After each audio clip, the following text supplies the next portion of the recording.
Ganitong pen yung pinansulat ni Romeo nung naipag-away siya kay Juliet. Hindi ko alam kung ba't ko biglang binibenta eh. Binibenta mo? Ayos, paldo! Lagi Cholo yan.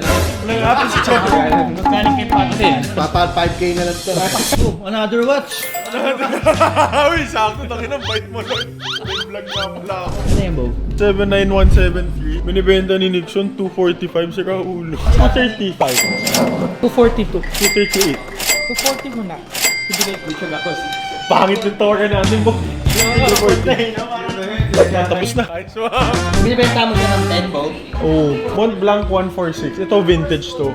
So maganda. Ang kagandahan dito, yung mga modern na Mont Blanc kasi, ito, alam ko fine nib to eh. Ito fine nib din. Pero tingnan mo, sobrang mas makapal to. Sa ganyan, saan ba yung 14 karat ba? 18 karat tong, 18 itong gold na to, itong nib, 18 karat gold yan. Same exact to. Ito, both 146s, pero ito, limited edition na Romeo and Juliet. Sobrang bigat niya, diba? Ito plastic, ito lacquer lang yung ano eh. Resin lang yung katawan nito, ito bakal. Kaya ito, 20K, ito 200K. Tayo. Kaya kung gusto mo start, ito maganda. Start tayo dito. Bigyan mo naman ako ng maganda price. Hindi ko binibenta, hindi favorite pen ko. Pero kung bibili mo, sige, bibenta ko sa'yo. Sige. Ang dami ko masyadong Pero pen. nag-wall pen ako ni Patrick. 15. Hindi talaga. Ang cost ko dito nasa 19.5. Para palitan ko nasa 19.5.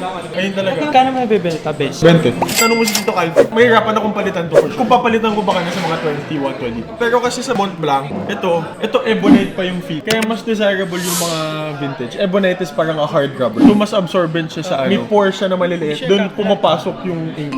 Mas wet siya magsulat. Tapos mas maganda yung sulat ng mga vintage na Mont Blanc. Kanin to? Sa kanya? Hindi ko alam kung ba't ko biglang binibenta eh. Binibenta mo?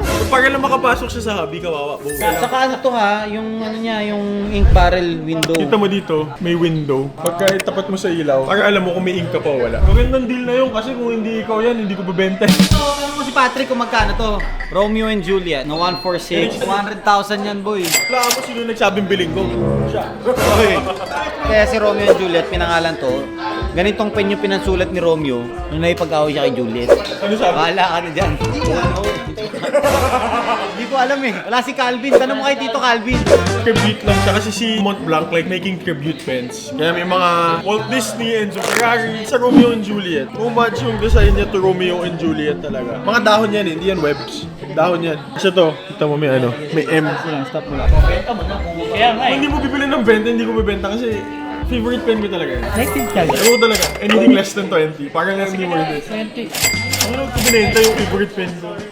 Pen time for Patrick. Ayos, paldo! Tangin na, pwede na lang pumunta ka. Lagi Cholo yan ha. Nangapin si Cholo. Patrick. Agaw vlog akin to. Vlog ko yan ah!